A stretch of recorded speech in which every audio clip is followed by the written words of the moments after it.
तो बच्चों, आज हम करेंगे क्लास 10th का chapter 6 triangles, a very very important chapter.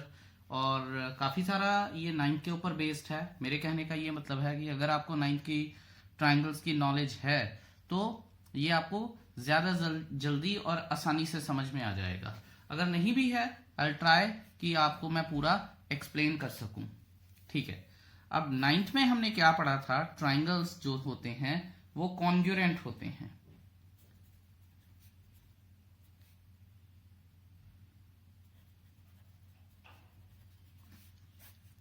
Congruent का आपको मीनिंग याद होना चाहिए। कॉन्ग्रुएंट क्या है? कॉन्ग्रुएंट का मतलब है कि two triangles are congruent if they have same shape and same size. ठीक है, same shape and same size. अब बच्चे कहते हैं सर सेम शेप और सेम साइज का क्या मतलब है? देखिए बच्चों, सेम से शेप और सेम साइज का मतलब है, अगर मैं आपको बड़ी देसी भाषा में, बड़ी इजी लैंग्वेज में समझाऊं कि अगर दो ट्राइंगल्स हैं, ठीक है, उनकी सेम शेप है, इसका मतलब है कि if they both are triangle, जैसे इसका वर्टेक्स और इसका वर्टेक्स ऐसे है तो सेम शेप है। और सेम साइज का मतलब है कि अगर ये 2 सेंटीमीटर है तो ये भी 2 सेंटीमीटर है, ये 5 सेंटीमीटर है तो ये भी 5 सेंटीमीटर है, ये 4 सेंटीमीटर है तो ये भी 4 सेंटीमीटर है। बच्चे कहते हैं सर सेम साइज तो पता चल गया, सेम शेप अभी भी नहीं पता चली। तो मैं उनको बोलता हूं कि देखिए, सेम शेप का मतलब है कि if they have corresponding angles equal to each other. कैसे? जैसे देखिए 2 और 4 के बीच में मान लीजिए 50 डिग्री का एंगल है मेरे पास, तो यहां भी 2 और 4 के बीच में 50 डिग्री का ही एंगल होना चाहिए। जैसे 2 और 5 के बीच में 70 डिग्री का एंगल है, तो 2 और 5 के बीच में ही 70 डिग्री का एंगल होना चाहिए। ठीक है, 4 और 5, 4 सेंटीमीटर और 5 सेंटीमीटर के बीच में 60 डिग्री का एंगल है, तो यहां भी होना चाहिए। अब बच्चे कहते हैं सर क्या ये हमेशा ट्राइंगल इसी तरह से लगे होंगे? तो मैं उनको बोलता हूं कि कॉन्ग्रुएंसी, जैसा कि आपको 9th क्लास में आपके टीचर्स ने पढ़ाया होगा, कि अगर मान लीजिए एक ट्राइंगल ऐसे है, ठीक है, और दूसरा ट्राइंगल कुछ इस तरह से है,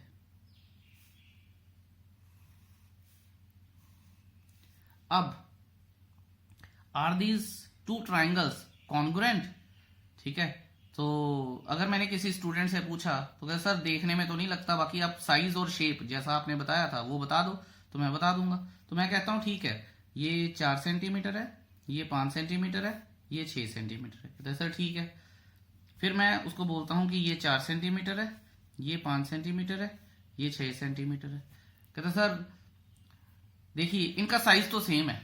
कहता पर मुझे मेरे 9th के टीचर ने बताया था कि they should also have the same shape, और शेप के लिए हमें क्या करना पड़ेगा? शेप के लिए हमें एंगल्स पता होने चाहिए। तो फिर वो बच्चा बोलता है कि सर इसके बीच में एंगल्स भी बताओ। मैं कहा चलो ठीक है। तो मैं उसको कहता हूं कि बेटे ये है 50 डिग्री का, ये है 60 डिग्री का, और ये है 70 डिग्री का। फिर मैं बोलता हूं कि ये है 70 डिग्री का, ये है 60 डिग्री का, और ये है 50 डिग्री का। मैं कहा अब बताओ, एंगल भी दे दिए और मैंने साइज भी बता दिए, अब बताइए। कहता सर अब मुझे थोड़ा सा देख लेने दीजिए, जो स्टूडेंट मेरे से बात कर रहा है। मैं कहा ठीक है आप देखिए। कहता 4 सेंटीमीटर 4 सेंटीमीटर ठीक है, 5 सेंटीमीटर 5 सेंटीमीटर ठीक है, 6 सेंटीमीटर 6 सेंटीमीटर ठीक है। अब वो कहता है let me see the shape. और शेप कैसे देखेगा? एंगल्स के बीच में से 4 सेंटीमीटर और 6 सेंटीमीटर के बीच में एंगल 60 डिग्री होना चाहिए। एंड ही सेड 4 सेंटीमीटर और 6 सेंटीमीटर के बीच में एंगल 60 डिग्री है। एक मिल गया, तीनों मिलने चाहिए। 4 सेंटीमीटर और 5 सेंटीमीटर के बीच में एंगल 50 डिग्री होना चाहिए। 4 सेंटीमीटर और 5 सेंटीमीटर के बीच में एंगल 70 डिग्री है। पकड़े गए। कहता सर सारा कुछ सेम है, क्योंकि ये एंगल्स का मेजर यहां पे अलग अलग है, इसलिए इनकी शेप सेम नहीं है। इसका मतलब these both triangles are not congruent. और आपको याद होगा कि कॉन्ग्रुएंट का साइन ये होता है। सो कॉन्ग्रुएंट नहीं है ये दो triangles, because even if they have same size but they don't have the same shape. I hope that's clear to you. फिर मैंने उसे कहा अच्छा तुम्हें इतनी ही प्रॉब्लम है तो कोई बात नहीं, मैं ठीक कर देता हूं। मैंने कहा मैं इनकी जो अपना शेप है उसे सेम कर देता हूं। देखिए मैंने दोबारा से एक बनाया, 50 डिग्री, 60 डिग्री, 70 डिग्री। मैंने कहा अब बताओ 50 डिग्री, 70 डिग्री, 60 डिग्री। मैंने कहा अब तो एंगल सेम है, 50 डिग्री, 60 डिग्री और 70 degree.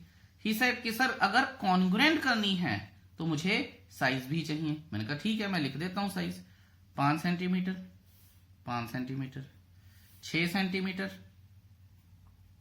6 centimetre, 7 centimetre, 7 centimetre.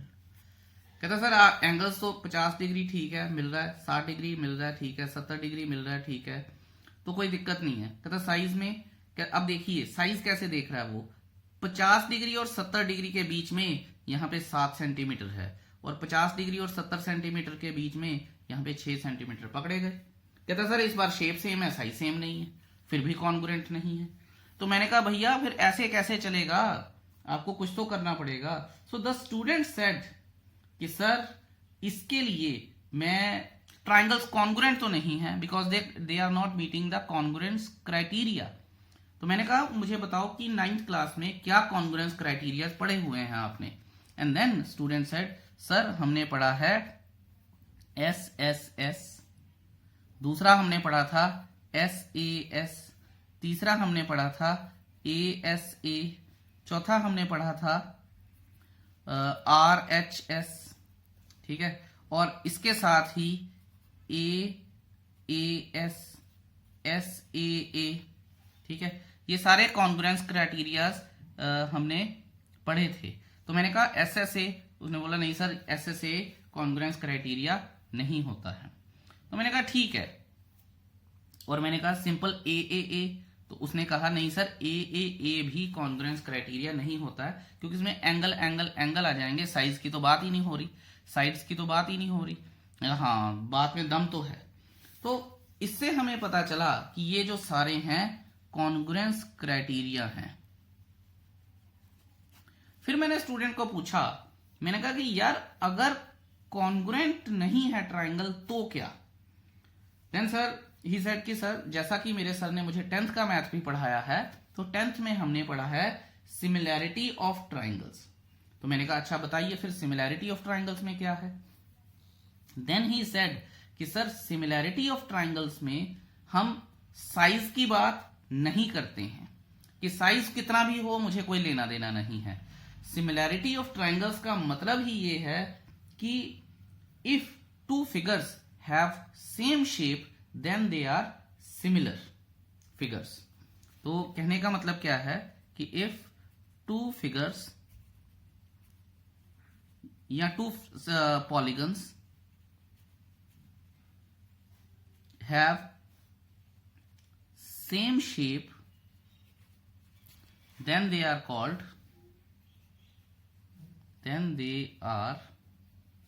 similar polygons या figures।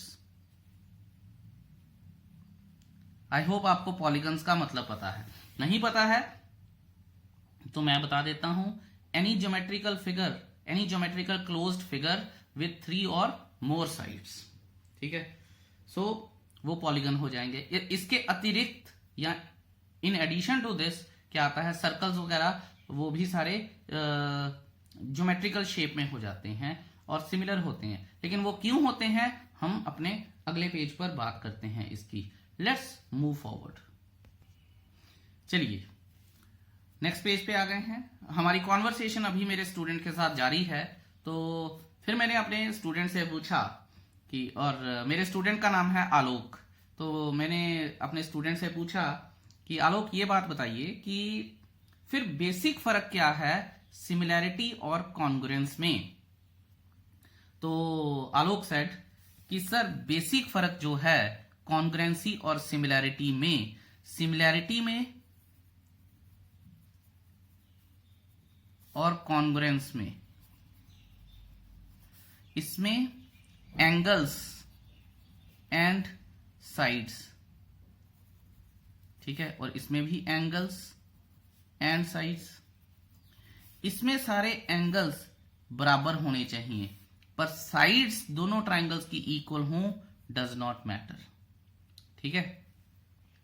और इसमें एंगल्स भी सेम होने चाहिए दोनों ट्राइंगल्स के या दो पॉलीगन्स के, और साइड्स भी सेम होनी चाहिए दोनों पॉलीगन्स की, तभी वो कॉन्ग्रुएंस होंगे।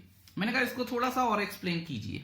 तो ही सेड कि सर ये देखिए कि जैसे दो ट्राइंगल्स हैं, ठीक है, अगर इसकी 4 सेंटीमीटर है, इसकी 6 सेंटीमीटर है और इसकी 8 सेंटीमीटर है, ठीक है, और ये 50 60 70 50 डिग्री 60 डिग्री 70 डिग्री, यहां भी 50 डिग्री 60 डिग्री 70 डिग्री, और ये है 2 3 4।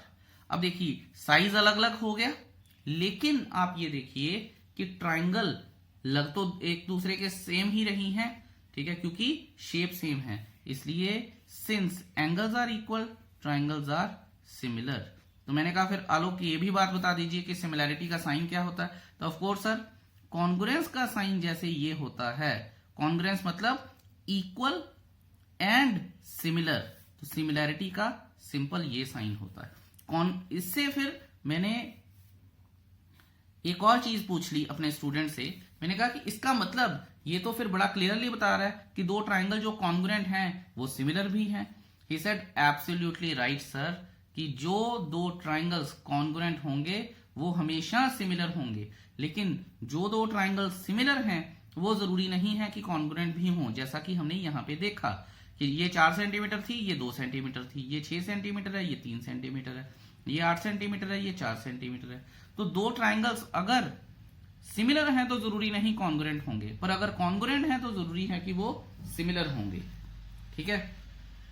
फिर मैंने कहा कि क्या आप मुझे बता सकते हैं इसको लिख के? तो he said of course sir, yes, ठीक है जी।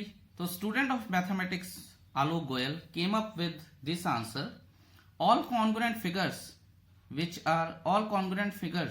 are similar, ठीक है, यहां मुझे नहीं लिखना चाहिए, all figures which are similar need not to be congruent but all the figures which are congruent need to be similar। तो ये मीनिंग हो गया। फिर मैंने उनसे पूछा, मैंने कहा कि आप पॉलीगन की बात कर रहे हैं, पॉलीगन में जो साइड होती हैं, मुझे ये बताइए कि सर्कल्स, सारे सर्कल्स सिमिलर होते हैं या कॉन्ग्रुएंट होते हैं। So he came up with an answer which is quite a good one.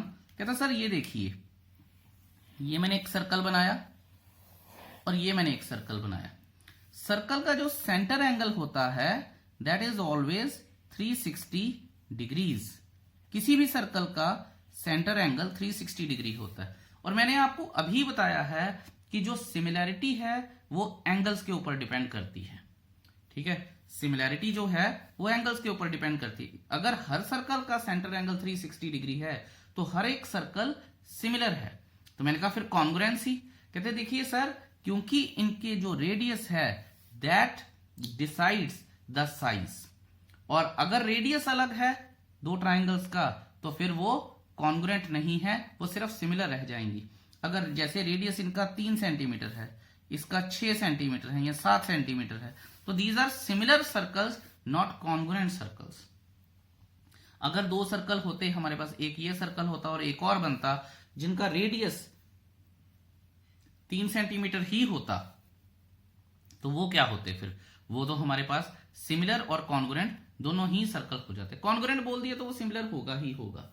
I hope that's clear to you. अब Alok again said, the student of mathematics, he said कि sir जरूरी नहीं है कि सिर्फ ट्राइंगल्स या सर्कल्स ही कॉन्ग्रुएंट या सिमिलर हो सकते हैं। कोई भी क्लोज्ड पॉलीगन, ठीक है, सिमिलर या फिर कॉन्ग्रुएंट हो सकता है depending upon its size and depending upon its angles.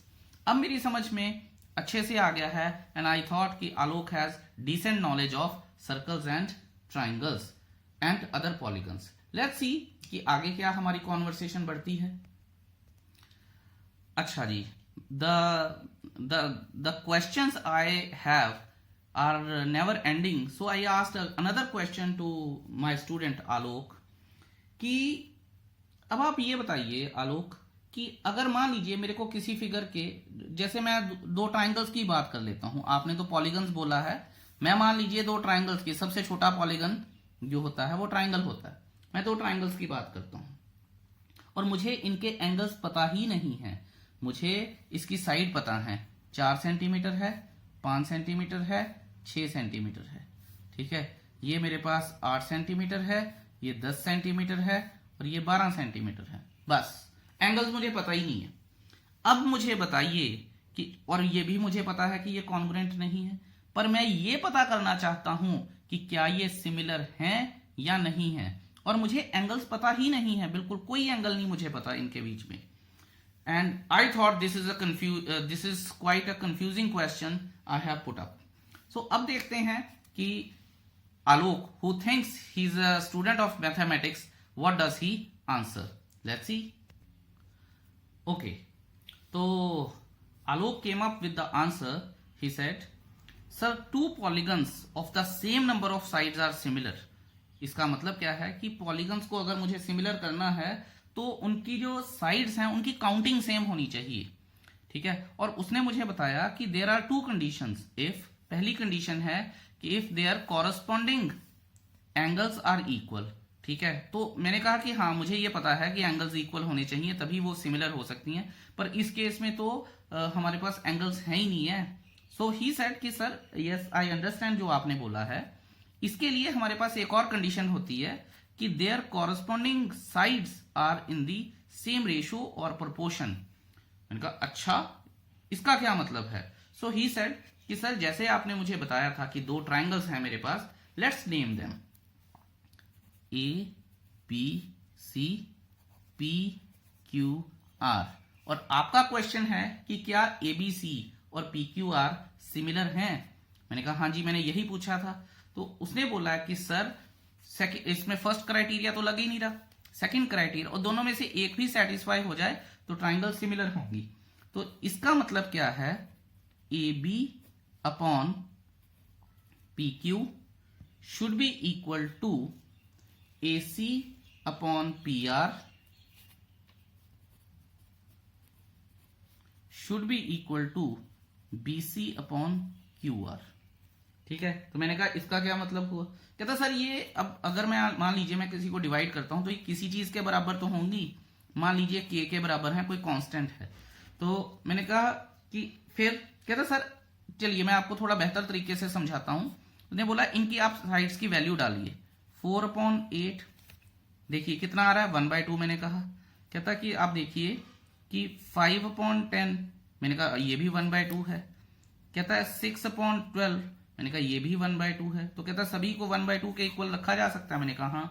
कहता इसका मतलब ये ट्राइंगल सिमिलर हैं क्योंकि इनकी जो शेप है, साइज तो है ही है, सिमिलैरिटी को अपना सॉरी एंगल्स तो हमें पता नहीं है, तो हमें एंगल्स की जो शेप बना रहे हैं उसका पता चलता है हमें साइड्स के प्रोपोर्शन से। तो साइड का प्रोपोर्शन सभी का 1/2 है, इसलिए जो उनके कॉरस्पॉन्डिंग एंगल्स हैं ये माना जाएगा कि जो उनके कॉरस्पॉन्डिंग एंगल्स हैं वो इक्वल हैं। That is why these both triangles are similar. मैंने कहा अच्छा ये बात है। तो हाँ जी sir, this is the actual reason behind the similarity. मैंने कहा अभी स्टॉप, मेरे क्वेश्चन खत्म नहीं हुए हैं। तो सर कोई बात नहीं, I am ready to answer all of your questions. तो उससे पहले let's move to the next page. I said okay let's go. Okay thank you Alok. तो मैंने कहा कि I just thank my student, लेकिन मैंने कहा कि इन एडिशन टू दिस आप मुझे कुछ और बता सकते हैं इसके बारे में। आपने काफी सारा कुछ बताया, क्या मुझे आप कुछ और बता सकते हैं। ही सेड कि सर मैं आपको एक और चीज बता सकता हूं, all the similar figures all the polygons, all the regular polygons are always similar, ठीक है। मैंने कहा एग्जांपल दीजिए। कहता आप कोई दो रेगुलर स्क्वायर उठा लीजिए। रेगुलर स्क्वायर का मतलब मैंने कहा क्या होता है। ही सेड कि सर रेगुलर स्क्वायर का मतलब है कि रेगुलर का ही मतलब है कि जिसकी सारी साइड्स की मेजरमेंट सेम हो। जैसे एक रेगुलर क्वाड्रिलेटरल है, ठीक है। रेगुलर क्वाड्रिलेटरल का क्या मतलब है कि उसकी सारी साइड सेम है। तो मैंने कहा इसका मतलब कि रोम्बस और square, rhombus is a regular quadrilateral. He said absolutely right, rhombus is a regular quadrilateral. तो मैंने कहा कि आप दो स्क्वायर्स उठा लीजिए विद डिफरेंट साइज, ये 6 सेंटीमीटर, ये 6 सेंटीमीटर, ये 6 सेंटीमीटर, ये 6 सेंटीमीटर। क्योंकि मैंने स्क्वायर बोला है तो इनके ये चीजें जो हैं 90-90 के हो गए। तो अब आप यहां पे कोई भी एक और स्क्वायर बना लीजिए 10 सेंटीमीटर। तो उसने बोला कि सर ये दोनों सिमिलर हैं। I was very much impressed. I said कि ये ठीक है आपकी बात, मैं मान गया ये सारी बातें, स्क्वायर को तो कोई भी सिमिलर कर लेगा। आप मुझे ये बताइए कि क्या एक स्क्वायर और एक रोम्बस सिमिलर हो सकते हैं? ही सेड यस सर, वो हो सकते हैं और वो नहीं भी हो सकते हैं। इट ऑल डिपेंड्स कि क्या क्या हमें गिवन है। तो मैंने कहा जरा इसको एक्सप्लेन कीजिए। कहता सर मान लीजिए जैसा कि हमारे पास एक स्क्वायर है 6 सेंटीमीटर का, 6 सेंटीमीटर का, 6 सेंटीमीटर का और 6 सेंटीमीटर का, ठीक है। और मेरे पास एक रोम्बस भी है, ध्यान से देखिएगा आप, मेरे पास एक रोम्बस भी है 6 सेंटीमीटर का, 6 सेंटीमीटर का, 6 सेंटीमीटर का और 6 सेंटीमीटर का। अब कहने का मतलब क्या है, क्योंकि ये रोम्बस और स्क्वायर की जो साइड्स हैं उनका प्रोपोर्शन सेम है, 6/6 1 आ जाएगा, इसलिए ये दोनों सिमिलर हैं। मैंने कहा पक्का? यस सर श्योर, पक्का। तो अगर दो स्क्वायर, अगर एक स्क्वायर और दूसरा कोई क्वाड्रिलेटरल रेगुलर हैं और उनकी साइड्स भी सेम हो जाती हैं तो ही वो सिमिलर होंगे। अगर यहां पे 8 हो जाता, ठीक है, 8 8 8 8, तो भी ये सेम होते क्योंकि साइड्स का प्रोपोर्शन सेम आ जाना था, ठीक है। मैंने कहा कि चलिए आपने ये तो मुझे बता दिया और मैं आपकी बात मान भी गया, ठीक है। उसके बाद अब हम कुछ और क्वेश्चंस पूछेंगे आलोक से और इसके बारे में और भी बात करेंगे। लेकिन इससे पहले आप एक्सरसाइज 6.1 इस वीडियो को यहीं पे पॉज कीजिए, एक्सरसाइज 6.1 कीजिए। आई थिंक जितनी भी हमने डिस्कशन की है ये 6.1 के लिए काफी है। इसके बाद we will keep talking to the student of maths Alok और सिमिलैरिटी ऑफ ट्राइंगल्स और भी सीखेंगे उनसे और इसके बारे में भी बात करेंगे। Thank you so much. अगले वीडियो में हम मिलेंगे with similarity of triangles. Let's move.